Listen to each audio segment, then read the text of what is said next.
Hey, what's going on, people?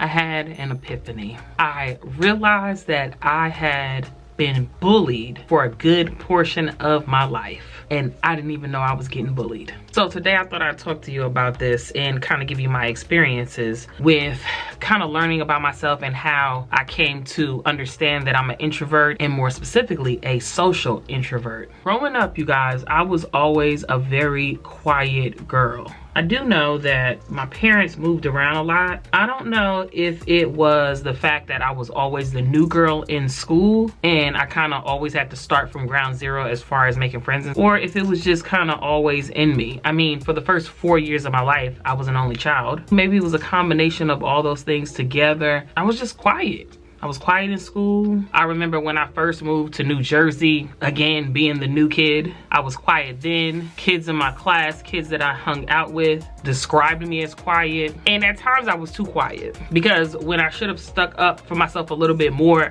I didn't. And I think that may have backfired a little bit once I got to college, because I was like a ticking time bomb in college. I didn't let nobody get away with nothing, even though I was still pretty quiet.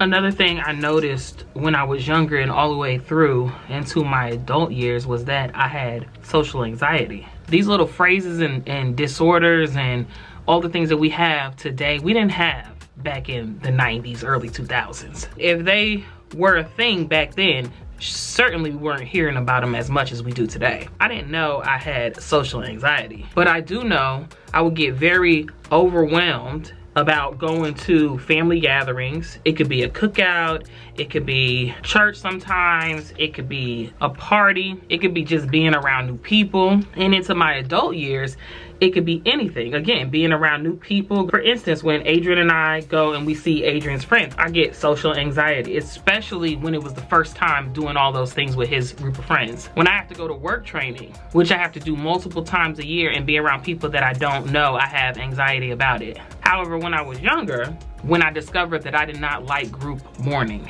I really could not grasp the concept of going around a whole bunch of people that I don't know or that I'm not close with, in and out the house all day, and then everybody getting together and crying together. Still to this day, I'm not a fan. Just being around people in that state of mind, emotions flying high, people just distraught, it just caused my anxiety levels to skyrocket. But back then, I couldn't really vocalize what was happening to me or what was going on with me, because a lot of the people that were close to me just used to pick on me. So one thing that I've noticed about being a social introvert is that I'm with my thoughts a lot. I spend a lot of time not only with myself, but also with my thoughts, soaking in new information and kind of processing it. So the reason why I say when I was younger, I was bullied, targeted, picked on, whatever you want to call it, is because people used to say things to me that used to bother me about me being a social introvert, which again, at the time, that phrase wasn't even a thing. And I wouldn't stick up for myself and I wouldn't say anything. For instance, by primarily family members, I was called anti. Like that became a little nickname for me, and it was short for antisocial, because I didn't always want to come around, or I didn't always want to talk, or I didn't always want to participate in the way that they wanted to participate. And I didn't know why at the time, but every time I was called that, it felt like a dig, and it made me want to lash out. But I'm pretty cool, calm, and collected, so I never really did. But when you don't say something to the person who's picking on you, or the person who's targeting you, or the person who is bullying you, what happens? They just keep doing it. So that was a reoccurring theme throughout part of my childhood. Now, as far as strangers always used to try to get me to talk, even till this day. They would say things like, "What's wrong? Why are you not talking?" So dealing with that. And then another thing that strangers tell me after the fact is, "Oh, I thought you were mean because you didn't talk." Or "I thought you were mean, just because of your demeanor," or something like that. And it's so crazy how that's acceptable. But if I were to say, "I thought you were hyperactive because you just wouldn't shut up, but you're kind of calm now," then it would be a problem. I've come to realize that everything you say is not just a bunch of filler nonsense. I've come to realize that you don't always just like to hear yourself talk. So you can tell me what you thought about me initially, even if it's in a negative light. But if I tell you how I felt about you and you being an extrovert, then it's a double standard. Oh, then I'm wilding. These are just some of the things that as a social introvert, I accepted. Especially in a world where for the longest, being an extrovert had a positive connotation and being an introvert had a negative connotation. But things have changed now. Introverts stand up. And you know, as I came to realize the things that I didn't like, I also realized and was hyper aware of the things that I did like. I love doing activities. Even though I had some anxiety about going around people I didn't know or sometimes going to these family gatherings, at the same time, understood that I actually like doing activities. I liked being included, which is why to this day, I still find things to do. A prime example of this is when I went out for the first time and joined a pickleball group. Basically, it's just a group of adults who get together and play pickleball, and I found a Facebook group for it. And in the Facebook group, they posted times and when would be a good time for beginners to come and kind of learn the game of pickleball. And I went. I didn't know anybody there, but there was like a court mom there, and she spotted me from a mile away and kind of reeled me in, showed me how to play the game, played a few games with me, and I was good after that. I mean, I wasn't the social butterfly, but I was having a good time being around people, playing something that was really a lot of fun to me, and exploring something that I had never done before, and just really enjoying life in that moment. I don't see the pickleball courts because I don't see the kitchen unless they're down there. Decided to take Adrian to the park, show him what this pickleball is all about. Yeah, out in the summer, the winter don't stand no chances. Out in the summer, yeah, out in the summer, the winter don't stand no chances. Out in the summer.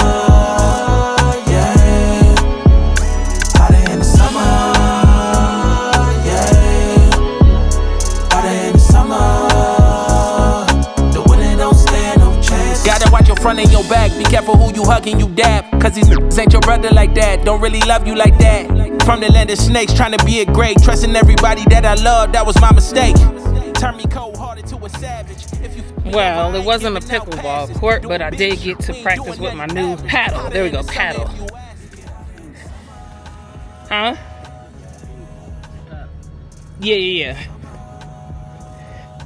It's like ping pong on a tennis court. Can we get out this way? Look, went from wearing Chuck Taylor to Balenciaga. Sweaty think I'm rubbing on the genie bottle. Give it nada, saying nada, I'm just pushing product. I made my waves in the winter, now my summer hotter. Move too swift. Is that for Chief? We said some tennis ball. Adrian said these belong to Chief now. But they ain't Swiss. Out in the summer, the winter don't stand no chances. Out in the summer, yeah. Out in the summer. What you got there, girl? Is that me, you, Daddy, and little Trey? Yeah. Oh, Khaleesi, I'm so happy that you drew Trey in the picture this time. Trey! Hey, boy!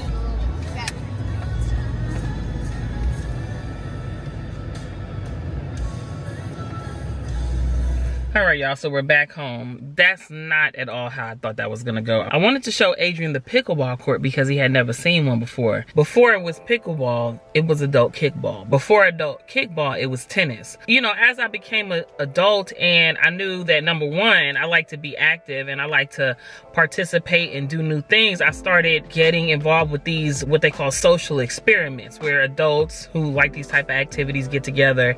And the cool thing about playing adult kickball was that afterwards, it was the local spot downtown who sponsored like the after party. So if you played your game of kickball that night, you can go over to this spot and they would give you a free personal pizza. But it was a spot, you know, people stayed longer and they hung out and you got to meet new people. And although none of those friendships really stuck on my end, I still enjoyed the experience. Now, I'm a foodie and I love to try new foods and I love to go out to eat, but I don't know how much I like it as a social event because I feel like when you're out to dinner and things like that, you have to converse. And I don't like to be made to feel like I have to converse. I can very well exist in silence, but it just seems like going out to dinner is not the time for silence. So I'm on the fence about that. But one thing I can say as far as the activities that I like to do, I love parallel play.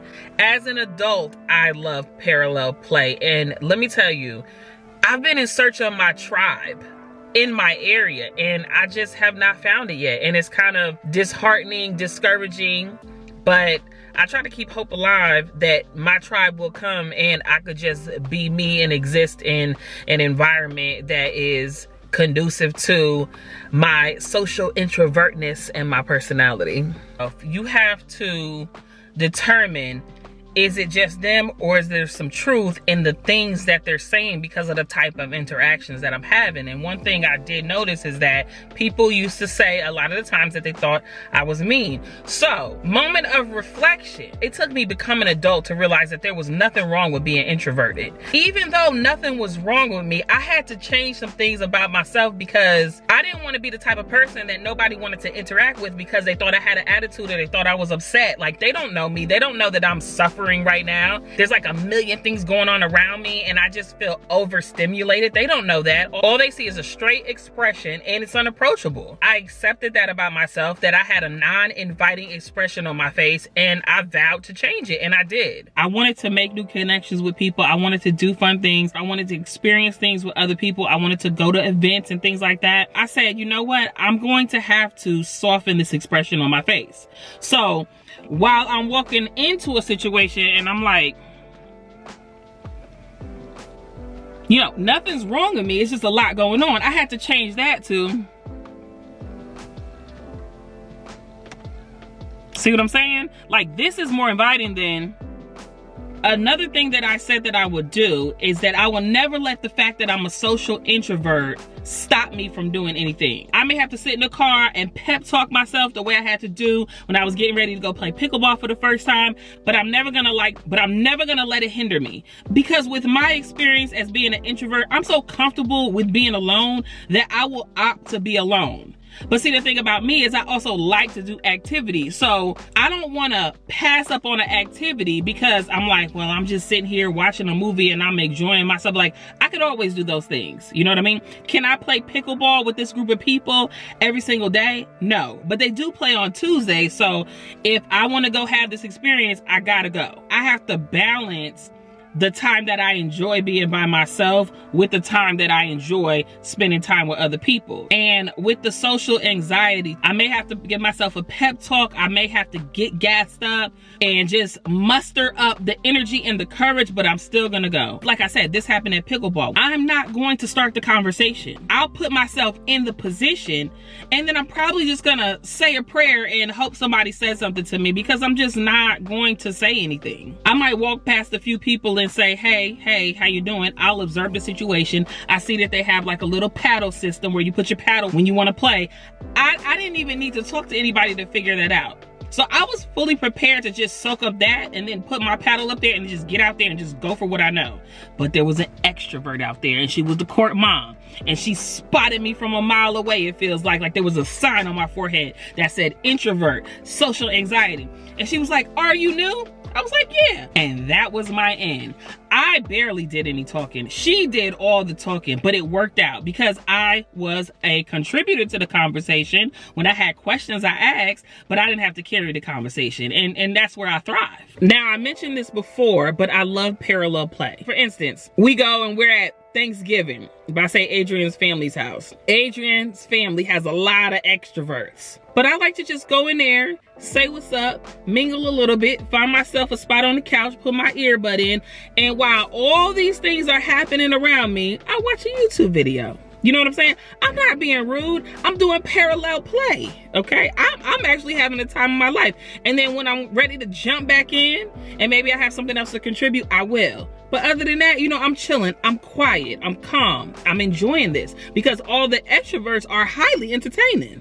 I really love the company of extroverts. Extroverts are gonna keep the dead space alive.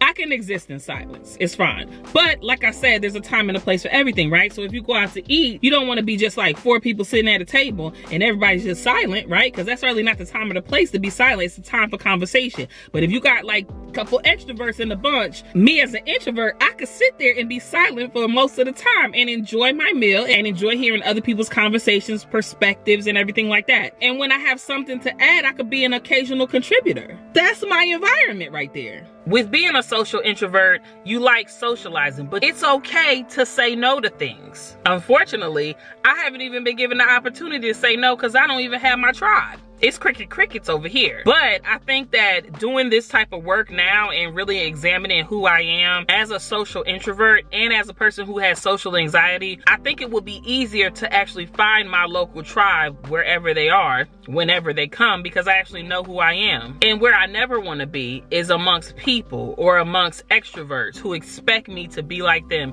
And when I'm not like them, take digs at me. That won't ever happen again. And you can mark my words on that. So anyway, y'all, we're home. I'm gonna go ahead, go inside, spend time with the fam, and guess what? I'm hungry, so it's time to grub. But I hope you enjoyed this today. Different video, you know, but I had some things on my mind I had to get off. So until next time, peace.